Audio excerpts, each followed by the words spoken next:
Hello guys, welcome to my channel PCS with Chauhan. Guys देखिए, हम लोग कर रहे थे घटना चक्र की जो पर्यावरण की बुक है उसको। तो जो लास्ट वीडियो में हमने किया वो हमने किया था जैव विविधता का संरक्षण।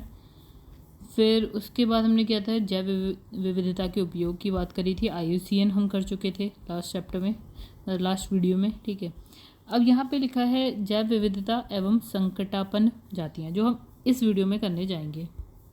तो गाइस, स्वागत है आपका मेरे चैनल पे पीसीएस विद चौहान। यहाँ हम कर रहे हैं पर्यावरण पारिस्थितिकी जो घटना चक्र की बुक है 2022 का। ठीक है, चैप्टर नंबर 3 चल रहा है जो कि है जैव विविधता। इसका पार्ट 4 चल रहा है। और गाइस ये जो है ना बुक पीसीएस एग्जाम, अगर आप कोई भी वनडे एग्जाम की SI की बात करें तो बेहतरीन बुक है। इसके साथ आप लूसेंट पढ़िए, आपका प्री जैसा या वनडे एग्जाम जैसा एग्जाम कभी छूटेगा नहीं। ठीक है, और यहाँ पे मेरा इंस्टाग्राम अकाउंट है, यहाँ पे मेरा व्हाट्सएप नंबर है। आप चाहे तो कोई अगर हेल्प की ज़रूरत है तो आप बिल्कुल मुझे व्हाट्सएप कर सकते हैं। एक और चीज़, अगर आपको घटना सार, देखिए एग्जाम आने वाला है, अगर आपको घटना सार की PDF चाहिए तो प्लीज़ मुझे व्हाट्सएप नंबर पर जो है व्हाट्सएप करिए। आइए बात करते हैं हम लोग सिलेबस की, या फिर जो विषय सूची है उसकी बात करते हैं। चैप्टर 3 चला है जैव विविधता। आगे के भी चैप्टर आप लोग देख सकते हैं क्या है। स्टार्ट करेंगे जैव विविधता एवं संकटपन्न जातियाँ। एक चीज़ गाइज, एग्ज़ाम आने वाला है PCS का या कोई भी और एग्ज़ाम, तो आपको अगर करंट अफेयर्स की अगर हम बात करें, अगर आपको करंट अफेयर्स के लिए घटना सार की PDF चाहिए तो प्लीज़ आप मुझे व्हाट्सएप पे जो है व्हाट्सएप पे आप मुझे मैसेज भेजिए। मैं आपको इसकी जो PDF है ना वो प्रोवाइड करा दूंगी। ठीक है, चलिए स्टार्ट करते हैं। अब देखिए बड़ा सा चैप्टर है, इसमें लगा पर्यावरण में जैव विविधता हम लोग सब कुछ जानते हैं। ठीक है, जंतु या कोई भी पौधे या वनस्पति है उसकी जो विविधता है, यानी बहुत सारी, अगर हम कहें बहुत सारी प्रजातियां आपको मिल जाएं, ठीक है, किसी एक पर्टिकुलर स्थान पे, तो वो वहाँ की जैव विविधता होगी। ठीक है, वैसे ही संकटापन्न जातियों की अगर बात करें तो सपोज अगर हम बात करें गिद्धों की, तो गिद्ध अब क्या है, ख़त्म हो रहे हो चुके हैं। ठीक है, तो या बहुत सारी ऐसी जातियाँ जो धीरे धीरे अब ख़त्म होने की कगार पे है, तो हम उसकी ये संकटापन्न जातियाँ होंगी, उसके बारे में यहाँ पे बात करते हैं। ठीक है, यहाँ पे देखिए क्या लिखा है, पर्यावरण में प्रकृति और मानवीय कारकों की वजह से क्या होता है, विभिन्न जातियों पर संकट उत्पन्न होते रहते हैं और इससे क्या होता है, इनकी संख्या में कमी होने लगती है। मतलब दो कारण हैं जिसकी वजह से ये जो बहुत सारी जातियां हैं उनकी जो संख्या कम हो रही है। एक पर्यावरण, प्राकृतिक कारण भी हो सकते हैं और मानवीय कारण हम तो कर ही रहे हैं। ठीक है, पिछले 10 वर्षों में अगर हम बात करें तो गिद्धों की संख्या क्या है, उसमें गिरावट आई है। ठीक है, 2003 में क्या हुआ कि पैरा ग्रीन फंड नामक एक गैर सरकारी संगठन और कुछ अंतर्राष्ट्रीय वैज्ञानिकों ने पाकिस्तान में इसके लिए क्या है उत्तरदायी कारकों की खोज की। मतलब बताया कि ये जो संख्याएं हैं वो क्यों कम हो रही हैं। ठीक है, ये 2003 की बात है। तो दो है गैर सरकारी संस्था है, ठीक है, जो कि है पैरा ग्रीन फंड, और क्या अंतर्राष्ट्रीय वैज्ञानिकों ने बताया पाकिस्तान। ठीक है, तो उन्होंने बताया कि ये कम क्यों हो रहे हैं। तो इसमें लिखा है डिक्लोफिनेक सोडियम।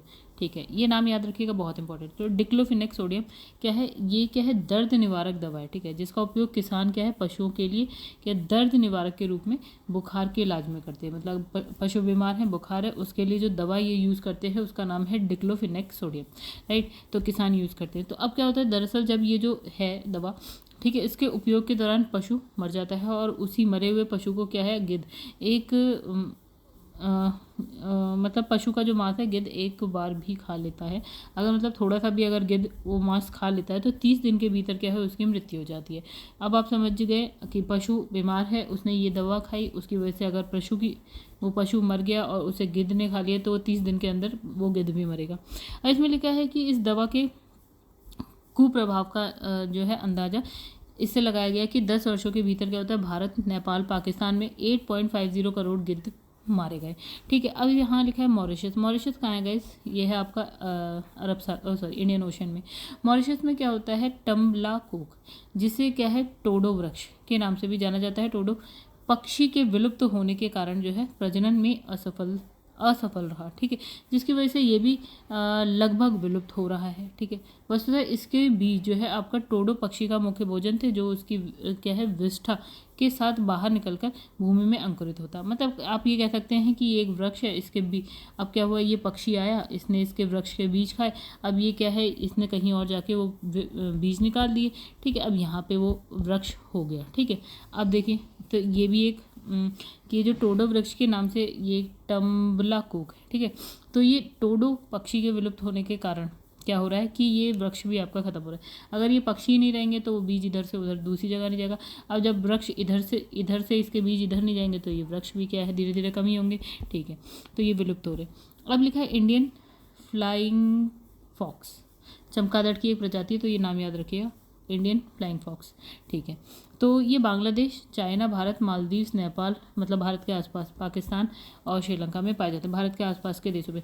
अब यहाँ पे लिखा है ग्रेट इंडियन फ्रूट बैट, नाम से भी जाना जाता है ये। ठीक है, अब यहाँ पे बात करेंगे ड्यूगोंग। अच्छा, ड्यूगोंग क्या है? एक समुद्री स्तनधारी है। ठीक है, यानी हम समुद्र में इसको गाय बोलते हैं, समुद्र में।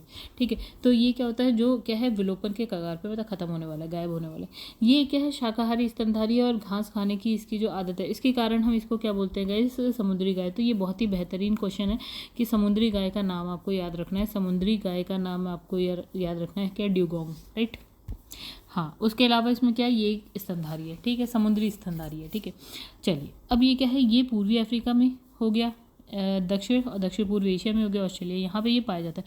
भारत में इसकी सबसे बड़ी संख्या कहाँ, भारत और श्रीलंका के मध्य, यानी कि मन्नार की खाड़ी, पाक की खाड़ी में मिलेगी। यानी कि जब आप भारत बनाते हैं ना, तो इस तरह से बनाते हैं आप, यहाँ पे श्रीलंका, यहाँ पे आपको मिल जाएगी। ठीक है, मन्नार की खाड़ी, पाक की खाड़ी में। अब इसने कहा कच्छ की खाड़ी जो है सौराष्ट्र तट और अंडमान निकोबार द्वीप समूह में भी इसकी उपस्थिति देखने को मिलती है, यानी कि आप ऐसे कह सकते हैं। तो ये अंडमान निकोबार द्वीप समूह है और श्रीलंका वाला एरिया यहाँ पे मिल जाएगा और यहाँ पे आपको मिल जाएगा। ठीक है, यहाँ पे ये गाय मिल जाएगी।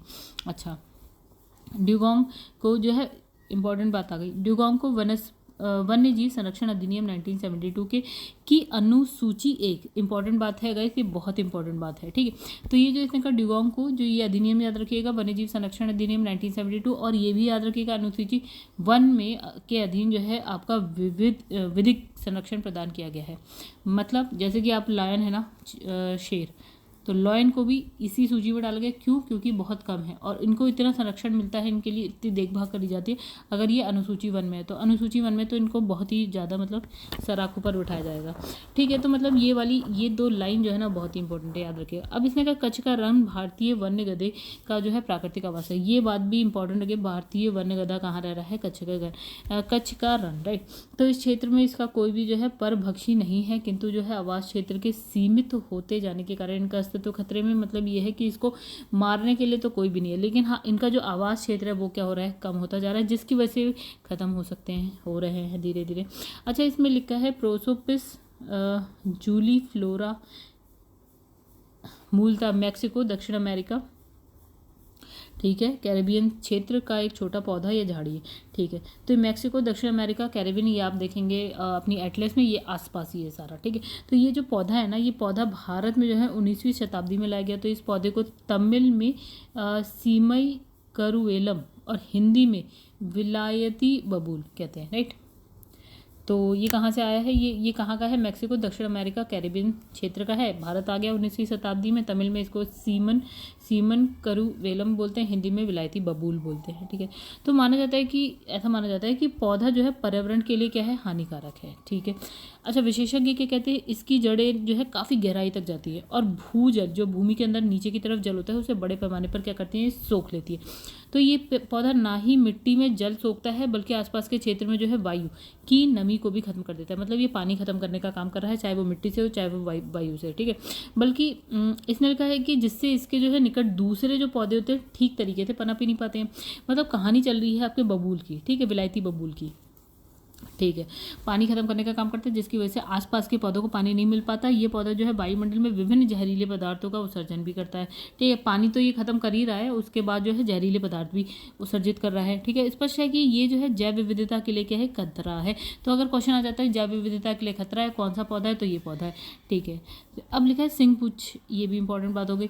तो सिंह पुच्छी बंदर, ये कहाँ, दक्षिण भारत में स्थित जो पश्चिमी घाट है वहाँ पाया जाता है। ये वानर जो है, ये वानर, वैसे एक चीज़ याद रखिएगा ना, वानर जो, अगर आपने रामायण देखी हो ना, तो रामायण में जो वो जब हम श्रीलंका, मतलब भगवान राम जब अपनी पूरी सेना लेके श्रीलंका की तरफ जा रहे होते हैं ना, तो वो वानर सेना होती है।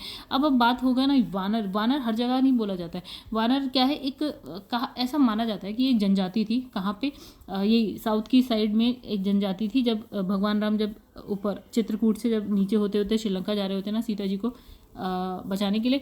तो यहाँ पे एक जनजाति मिलती है कर्नाटका के आसपास, ठीक है। तो ये वानरों की जनजाति होती है, जो ये हनुमान जी, सुग्रीव, बाली, ये पूरी सेना ये यहाँ की है, एक जनजाति कह सकते हैं शायद, ठीक है। तो देखिए यहाँ पे तमिलनाडु तक पहुँच रहे हैं, केरल, कर्नाटका, देखो यहाँ पे ही मिलेंगे वानर, ठीक है। आपको नॉर्थ इंडिया में नहीं मिलेगा, ठीक है, या और कहीं नहीं मिलेगा, नॉर्थ ईस्ट इंडिया में नहीं मिलेगा। अच्छा, तो ये जो वानर है ना, ये सिंगपुच्ची वानर की बात हो रही है यहाँ पे, ठीक है। मतलब मैं वानर वर्ड पे मैंने इतनी कहानी आपको सुना दी, ज़्यादा कुछ नहीं था। तो ये सिंगपुच्ची वानर दक्षिण भारत में क्या है स्थित पश्चिमी घाट में पाया जाता है। ये वानर जो है तमिलनाडु, केरल, कर्नाटका राज्य में पाया जाता है और वर्ष 1952 में क्या है चीता को भारत में विलुप्त घोषित किया गया था। ओके, तो मतलब सर 1952 चीता को विलुप्त यानी कि ख़त्म, गायब, अब है नहीं। तो फिर हाल ही में क्या है चीतों को भारत में क्या एक बार फिर बसाने की सरकार की योजना पर क्या है उच्चतम न्यायालय ने रोक लगा दी, ठीक है। उल्लेखनीय है कि पर्यावरण और वन मंत्रालय ने चीते को क्या नामीबिया के जंगलों से लाकर मध्य प्रदेश के क्या है अभयारण्य में बसाने की योजना बनाई थी, ठीक है, हो गया। तो ये तो आप जानते हैं, ठीक है, आगे बढ़ते हैं, बस ख़त्म। फिर समुद्र तल से जो है आपका 3 से 4.5 मीटर, 4.5 किलोमीटर, सॉरी, ठीक है, ये मीटर कह लीजिए, या आप 3 से 4.5 किलोमीटर की ऊंचाई पर क्या है दुर्लभ हिम तेंदुआ पाया जाता है। तो ये भी बहुत इंपॉर्टेंट है कि हिम तेंदुआ कहाँ पाया जाता है, यहाँ पाया जाता है। तो हिमाचल प्रदेश, उत्तराखंड में किए गए एक सर्वेक्षण में इस बात की पुष्टि हुई कि जो ये हिम तेंदुआ है भारत में उपस्थित है। तो ये बात भी इंपॉर्टेंट हो गई। चलिए आगे बढ़ते हैं। अब बात करेंगे काली गर्दन वाला सारस, यानी कि पूरा का पूरा सारस, इसकी गर्दन यहाँ पे क्या है काली है, ठीक है। कहाँ, जम्मू कश्मीर राज्य में, ये इंपॉर्टेंट बात हो गई। वहाँ का क्या है राज्य पक्षी है, इंपॉर्टेंट बात, इंपॉर्टेंट बात, इंपॉर्टेंट बात। अच्छा, उड़ने वाली गिलहरी, ये भी इंपॉर्टेंट होगी। अच्छा, उड़ने वाली गिलहरी है भारत के साथ ही कहाँ रशिया में, चाइना में, जापान में, यूरोप में, अफ्रीका में और उत्तर अमेरिका के अनेक भागों में पाई जाती है। याद रखिएगा।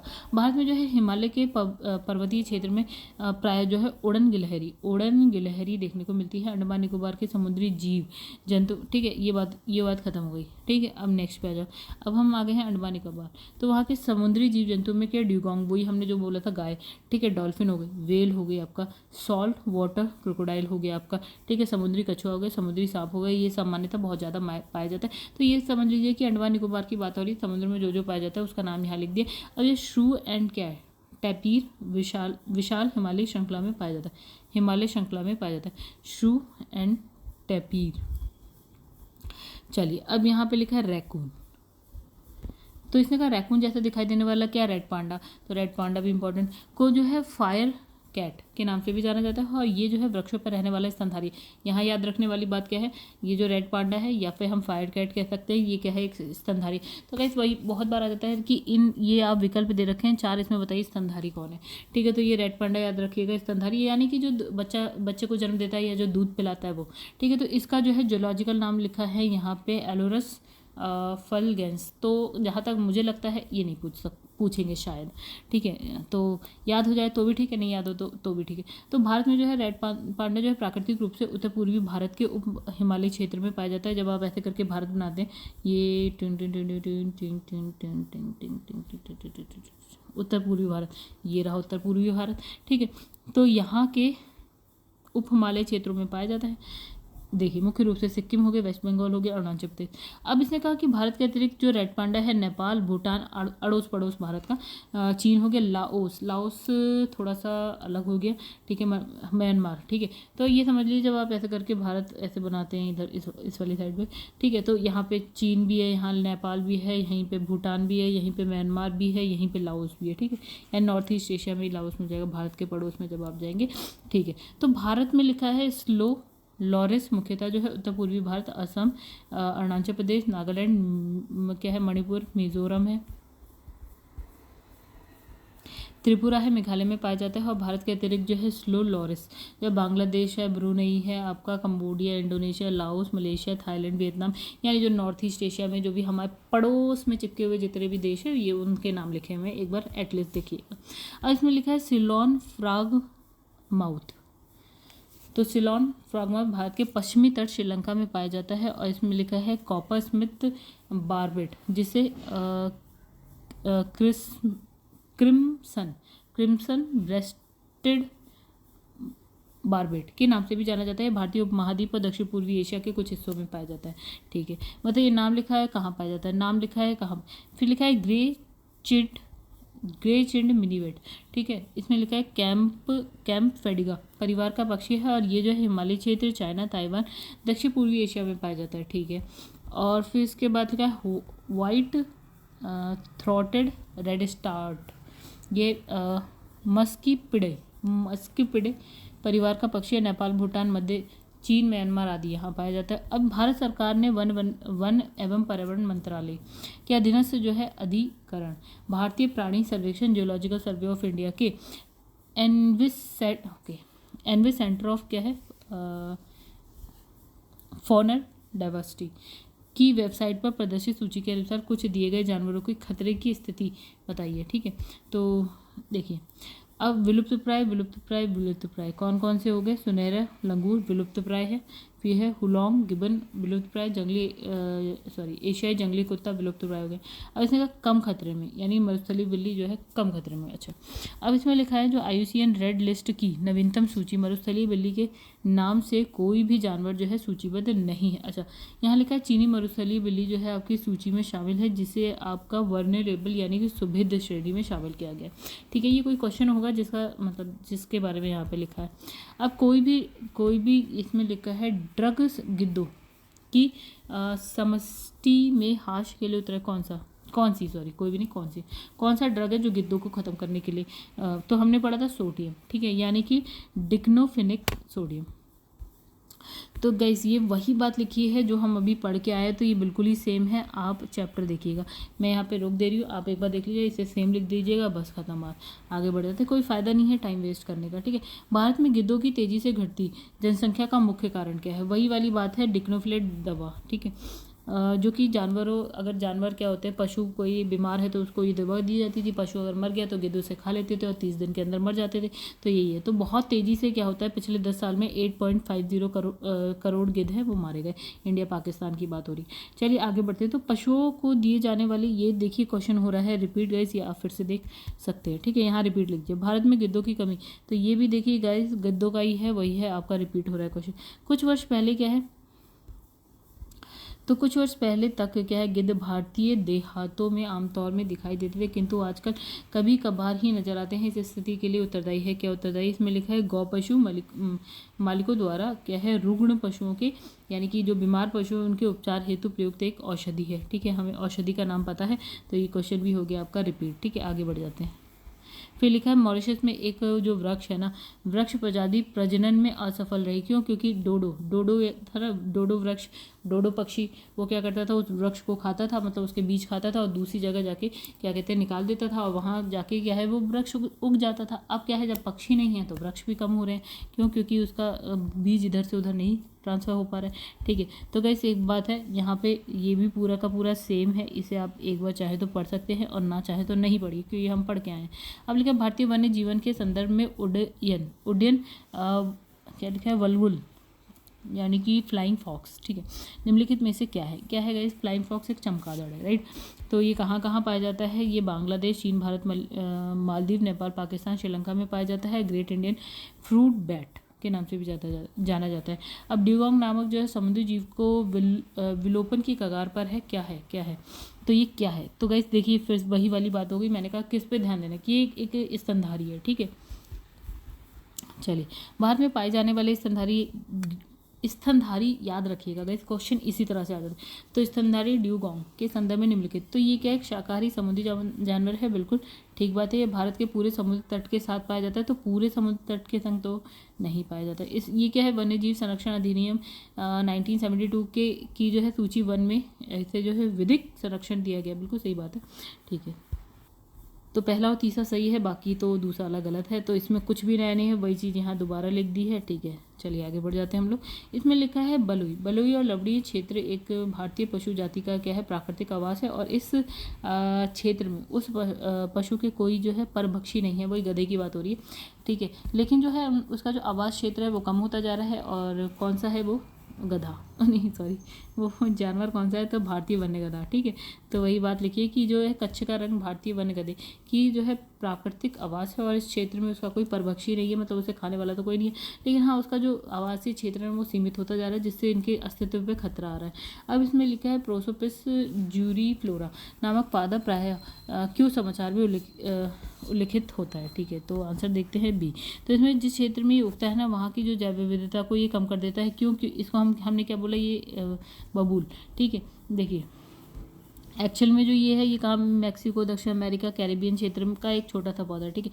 19वीं शताब्दी में हम इसे भारत ले, इसको हम क्या बोलते हैं, विलायती बबूल कहते हैं। अब क्या है, ये ना जहाँ पे भी उगाते हैं उसकी जड़ें बहुत तेज़ी से बहुत लंबी होती है, नीचे जाती है, तो जलीय जल को भूमिगत जल को है सोख लेती है, और जो वायु में भी जो नमी होती है उसको भी सोख लेती है। अब क्या होता है, जो ये पौधा हमने लगा दिया उसके आसपास के पौधों को तो जल नहीं मिल पाएगा, या वायु से नमी नहीं मिल पाएगी, जिसकी वजह से ये नहीं पनप पाएंगे ठीक तरीके से, ठीक है। तो ये हम कह सकते हैं जैव विविधता के लिए खतरा है, ठीक है, बात खत्म।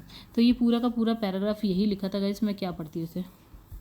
अब लिखा है निम्नलिखित राज्यों में से किसमें जो है सिंहपुच्छी बंदर जो है अपने प्राकृतिक आवास में पाया जाता है। तो कहाँ कहाँ इसने कहा कि ये जो सिंहपुच्छी बंदर है कहाँ कहाँ पाया जाता है। तो गाइस तमिलनाडु में हमने देखा था, केरल कर्नाटका में देखा था, आंध्र प्रदेश का नाम हमने नहीं देखा था, ठीक है। चलिए आगे बढ़ जाते हैं हम लोग। तो अब इसमें लिखा निम्नलिखित पर विचार कीजिए। यहाँ काली गर्दन वाला सारस हो गया, चीता उड़न, गिलहरी हिमतुंदी। इसमें से भारत में प्राकृतिक रूप से पाया जाता है, कौन कौन से भारत में पाए जाते हैं। तो देखिए पहला वाला चीता नहीं पाया जाता, और बाकी के 1, 3 और 4, ठीक है। देखिए इसमें लिखा है 1952 में क्या कहानी सुनो चीता की।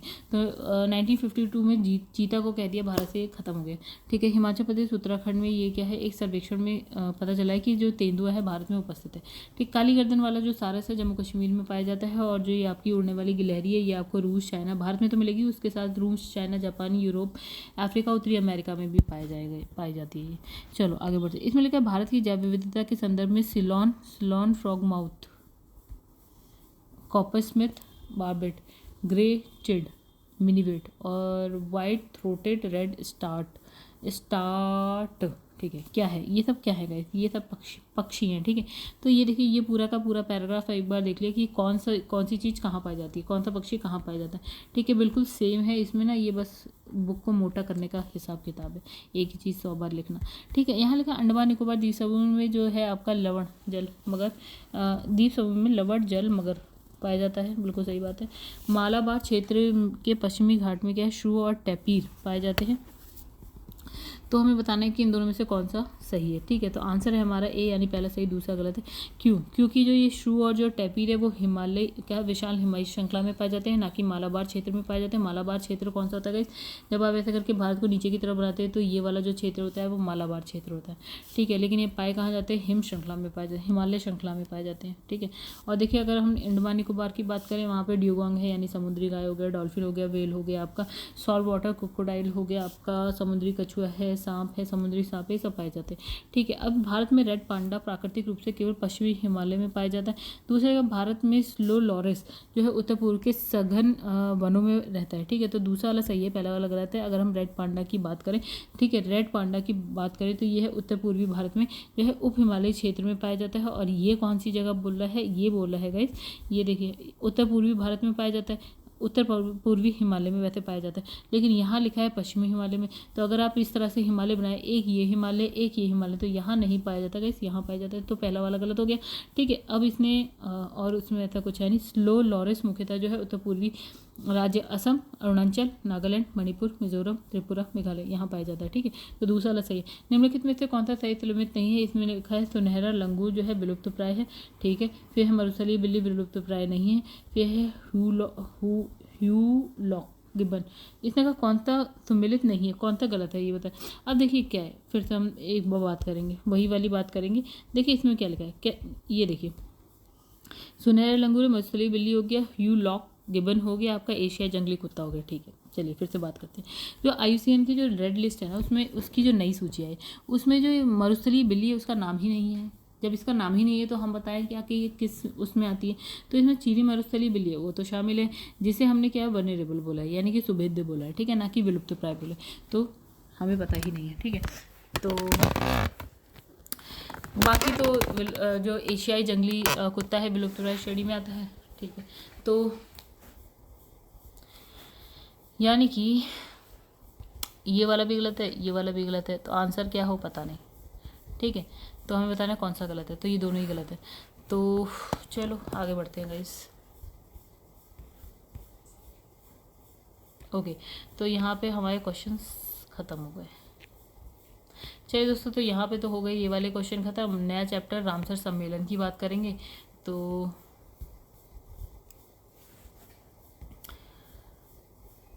इसमें लिखा है कि रामसर सम्मेलन की अगर हम बात करें तो जैव विविधता पृथ्वी पर, देखिए अब हम थोड़ा जल में रहने वाले हम बात करेंगे यहाँ पे। देखिए आर्द्र भूमि की, राइट। तो आर्द्र भूमि यानी कि आप कह सकते हैं थोड़ा दलदली एरिया टाइप। तो यहाँ पे लिखा है जैव विविधता पृथ्वी पर जल थल दोनों में है, मतलब आपको जैव विविधता जल वाली जगह पे भी मिलेगी और थल सूखी जगह पे मतलब ज़मीन पर भी मिलेगी। तो इसमें लिखा है आर्द्र भूमि भी जो है जैव विविधता का क्या है, बड़ा संग्रहगार है, मतलब आर्द्र भूमि में भी आपको अच्छी खासी जैव विविधता मिलती है। ठीक है, तो आर्द्र भूमि क्या है, आर्द्र भू क्षेत्र जलीय और क्या है, शुष्क स्थलीय पारिस्थितिकी तंत्र के बीच के क्षेत्र होते हैं। यानी कि आप इसे पूरा समुद्र भी नहीं कह सकते और पूरा जो है आप इसे जो है आप ज़मीन भी नहीं कह सकते, ज़मीन वाला एरिया भी नहीं कह सकते।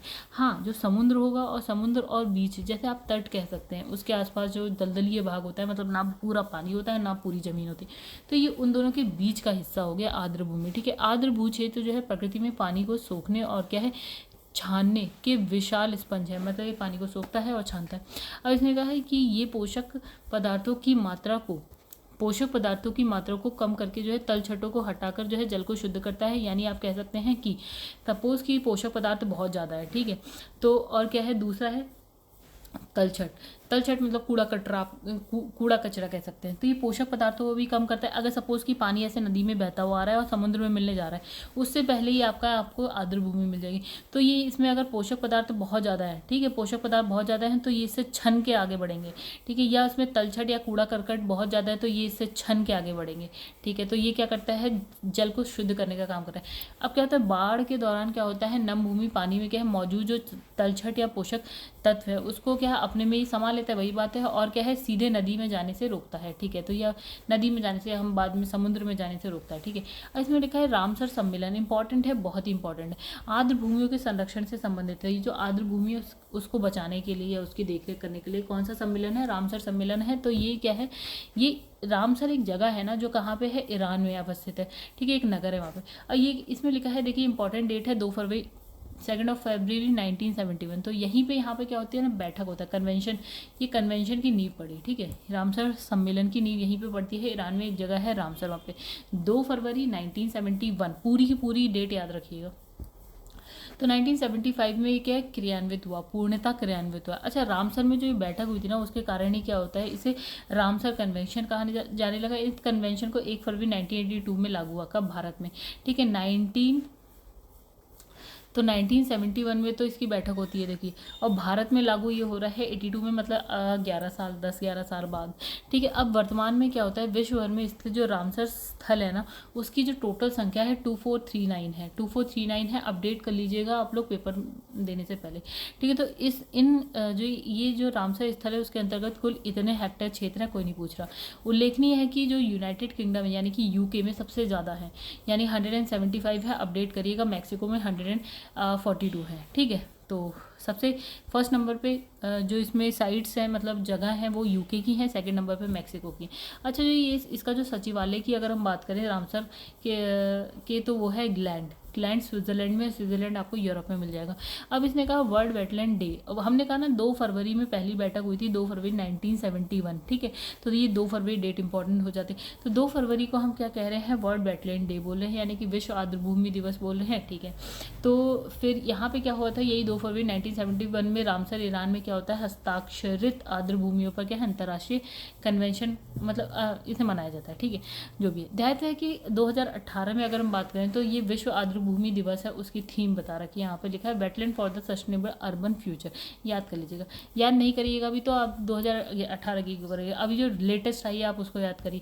यहाँ पे देखिए लिखा है 2022 में इसकी थीम थी क्या है, wetland action for people and nature. ठीक है, तो बिल्कुल लेटेस्ट वाली याद करिए, पुरानी कौन पूछ रहा है। हाँ, इसमें लिखी है अगर तो पढ़ लीजिएगा। 2018 में wetland for sustainable urban future लिखा है। 2020 में अगर हम थीम की बात करें तो आर्द्रभूमि और जैव विविधता यानी कि वेटलैंड बायोडाइवर्सिटी हो गई। 2021 की बात करें तो वेटलैंड एंड वाटर हो गया।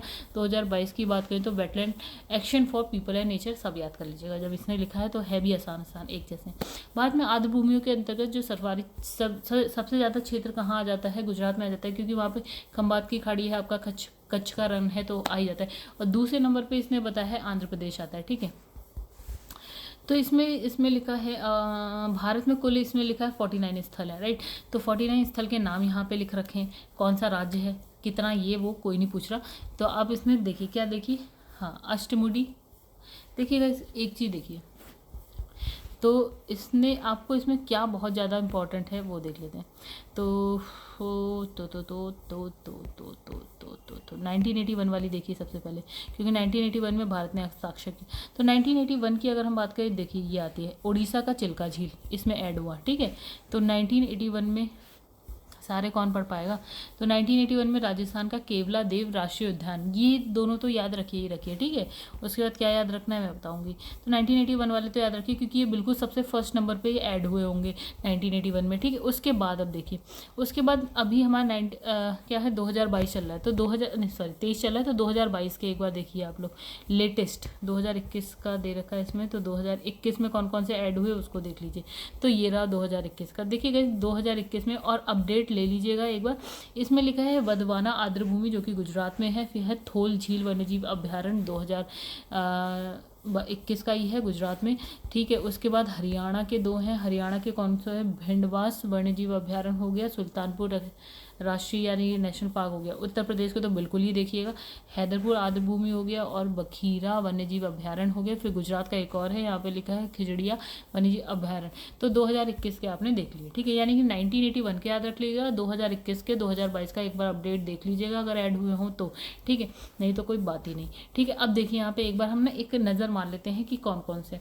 तो अष्टमुडी आर्द्रभूमि जो है केरल में है, उड़ीसा की है भितरकनिका मैंग्रोव, ठीक है। उसके बाद आपका है भोज आप जानते हैं मध्य प्रदेश में है, ठीक है। उसके बाद है चंद्रताल आर्द्रभूमि हिमाचल प्रदेश में है, चिल्का झील उड़ीसा में है, दीपोर बील जो है असम में है, ठीक है।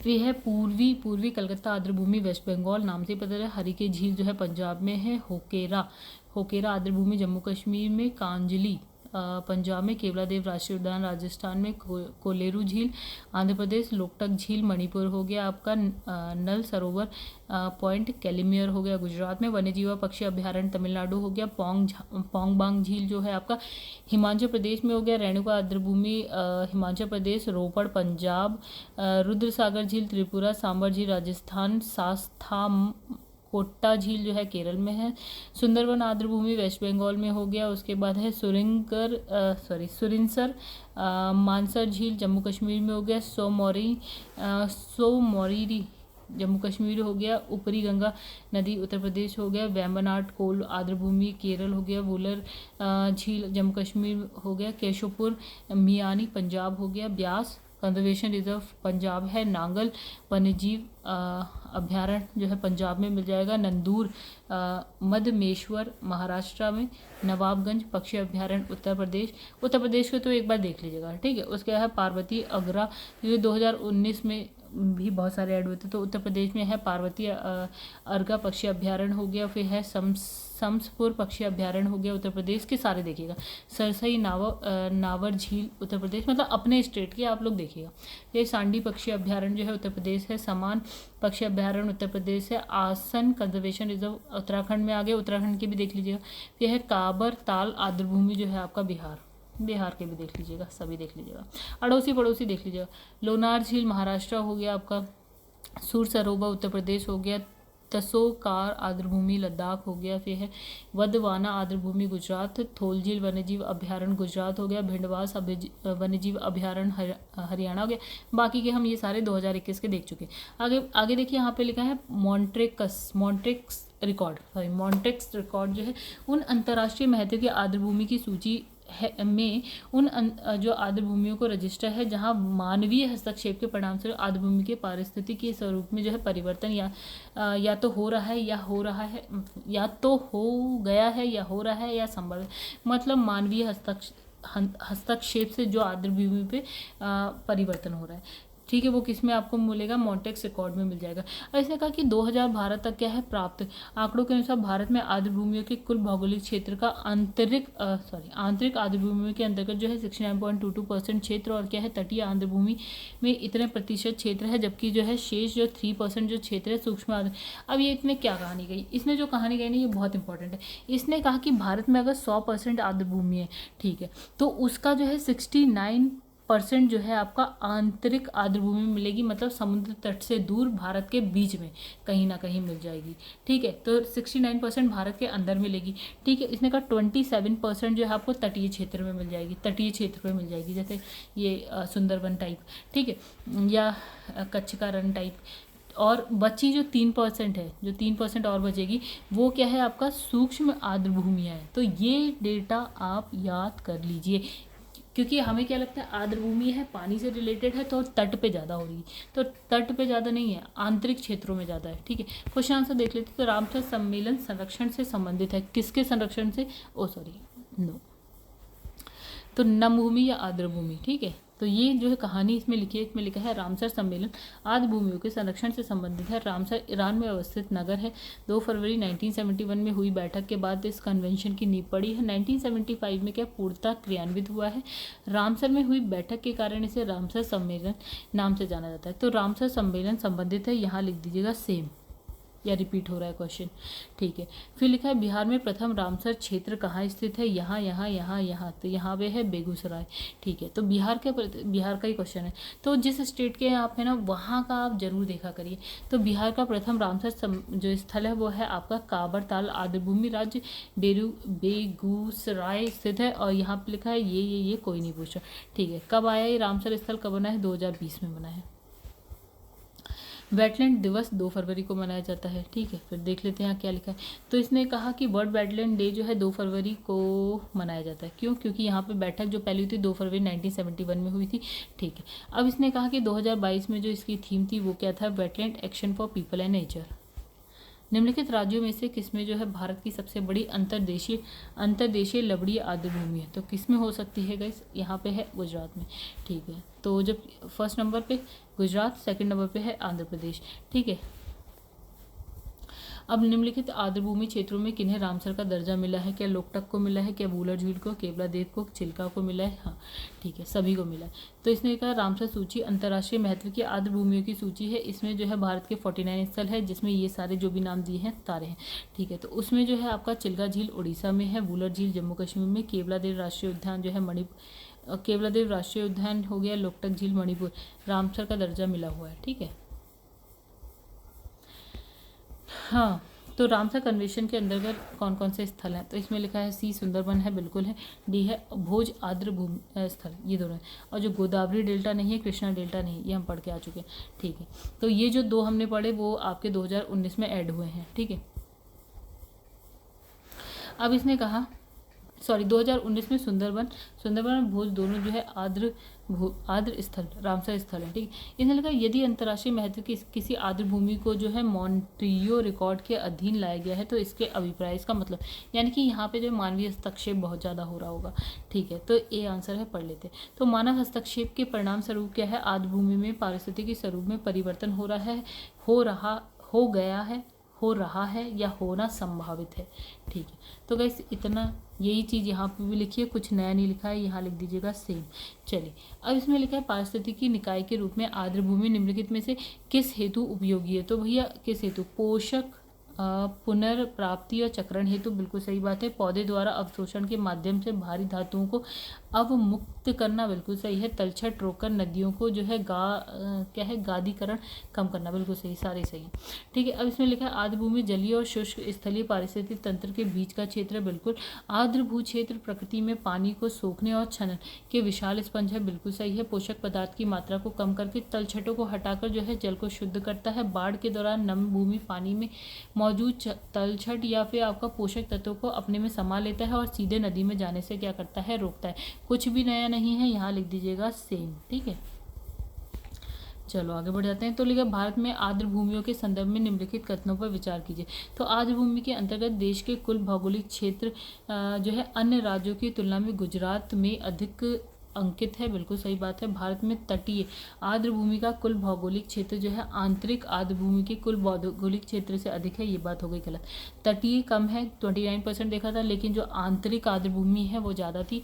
ठीक है, तो पहला गलत है, दूसरा सही, हाँ दूसरा गलत है, पहला सही है। ठीक है, तो इसने देखिए क्या लिखा है, 2012 में अगर हम बात करें तो सबसे ज़्यादा जो आर्द्र भूमि गुजरात में थी, एक तो वो वाली बात हो गई। आर्द्र भूमियों के अंतर्गत सबसे ज़्यादा क्षेत्र गुजरात में, एक बात हो गई। ठीक है, दूसरा इसने लिखा है 2012 में आंकड़े आए, तो इसने कहा 69% जो है आंतरिक आर्द्र भूमि है, और जो ये है आपका 27% जो है तटीय आर्द्र भूमि हो गई, 3% क्या है सूक्ष्म आर्द्र भूमि के अंतर्गत आता है। अब लिखा है निम्नलिखित कथनों पर विचार किए तो रामसर सम्मेलन के अनुसार भारत के राज्य क्षेत्र में सभी आर्द्र भूमियों को बचाना और संरक्षित रखना भारत सरकार के लिए क्या है, अधिदेशात्मक है। ठीक है, एक चीज़ फिर लिखा है आर्द्र, तो ये जो अधिदेशात्मक है ये तो एक दो बात गलत है। आर्द्र भूमि नियम 2010 भारत सरकार ने रामसर सम्मेलन की संस्तुतियों के आधार पर बनाए, ये भी एकदम गलत है। फिर आर्द्र भूमि संरक्षण प्रबंधन नियम 2010 आर्द्र भूमियों के अपवाह क्षेत्र और जलग्रहण क्षेत्र को भी सम्मिलित करता है, जैसा कि प्राधिकार द्वारा निर्धारित किया गया है। तो इसमें से सही बताया, तीसरा सही है गाइस, इंपॉर्टेंट थोड़ा सा टफ क्वेश्चन हो गया, IAS लेवल का क्वेश्चन है। चलिए इसे पढ़ लेते हैं, देख रहे हैं व्याख्या तो देखिए, तो थक जाओ इतना पढ़ के। तो इसमें लिखा है आर्द्र भूमियों के संरक्षण हेतु रामसर अभिसमन 2 फरवरी 1971 में ईरान के एक शहर है रामसर में हस्ताक्षरित हुआ था। यह अभिसमन दिसंबर 1975 में प्रभावी हुआ। ठीक है, कुछ नया नहीं लिखा है। अब इस अभिसमन के अनुसार क्या है, सदस्य देशों में नामित आर्द्र भूमि स्थल को संरक्षित रखना सदस्य देशों का उत्तरदायित्व है। इसका सदस्य देश सभी आर्द्र भूमियों के संदर्भ में यह अधिदेश, ये क्या है, अधिदेशात्मक नहीं है। ठीक है, ये आपका उत्तरदायित्व है, लेकिन बाध्यकारी वैसा नहीं है कि आपके सर पे चढ़ के बोला जाए कि सब कुछ करो ऐसा। इसमें किसी पक्षकार देश से उसके क्षेत्र की आर्द्र भूमियों के संवर्धन और जहाँ तक संभव हो उसके विवेकपूर्ण उपयोग की बात कही गई है। तो कथन 1 हो गया असत्य। भारत में आर्द्र भूमियों के संरक्षण हेतु विधिक रूप से बाध्यकारी विनियामक प्रणाली की स्थापना हेतु सर्वप्रथम कदम राष्ट्रीय पर्यावरण नीति 2006 के तहत उठाया गया। इसमें विनियामक प्रणाली के माध्यम से देश की चिन्हित महत्वपूर्ण आर्द्र भूमियों के अपकर्षण की रोकथाम, उनके संरक्षण को संवर्धित करने के साथ ऐसी आर्द्र भूमियों की एक राष्ट्रीय सूची तैयार करने की बात कही गई। इस नीति प्रस्ताव के अनुसरण में एक बहुविषयक विशेषज्ञ समूह का गठन किया गया, जिसमें आर्द्र भूमियों के लिए एक विनियामक रूपरेखा तैयार की गई। तो इसी विशेषज्ञ समूह की संस्तुतियों के आधार पर भारत सरकार द्वारा आर्द्र भूमि संरक्षण प्रबंधन नियम 2010 जारी किया गया। दूसरा भी गलत है। फिर लिखा है दूसरा ऑप्शन भी गलत है। आर्द्र भूमि संरक्षण प्रबंधन नियम 2010 के तहत आर्द्र भूमियों की परिभाषा के दायरे में आर्द्र भूमियों पर प्रत्यक्ष प्रभाव डालने वाले क्षेत्र यथा अपवाह क्षेत्र या फिर जल ग्रहण क्षेत्र, जैसा कि प्राधिकार यानी अथॉरिटी द्वारा निर्धारित किया गया है, शामिल है, को भी शामिल किया गया है। बिल्कुल सही, तीसरा सही। तो इतना कठिन है ये क्वेश्चन, PCS लेवल का नहीं है गाइस, नहीं भी आ रहा है तो छोड़ दीजिएगा। अच्छा, अब जो है ना फिलहाल वीडियो को एंड करते हैं। अगर आपको वीडियो पसंद आए तो वीडियो को लाइक कर दीजिएगा, और अगर चैनल को सब्सक्राइब नहीं किया है तो सब्सक्राइब कर दीजिएगा गाइस। ठीक है, तो मैं सब्सक्राइब की स्पेलिंग लिखने जा रही थी, जल्दी में याद भी नहीं आती। चलिए छोड़िए, अब जो है नेक्स्ट वीडियो में हम करेंगे क्या करेंगे, विभिन्न अधिनियम ने उसके मतलब करार, राइट। तो यहाँ पे इस वीडियो को कर देते हैं एंड नेक्स्ट वीडियो में मिलेंगे इस चैप्टर इस पार्ट के साथ। तब तक के लिए धन्यवाद।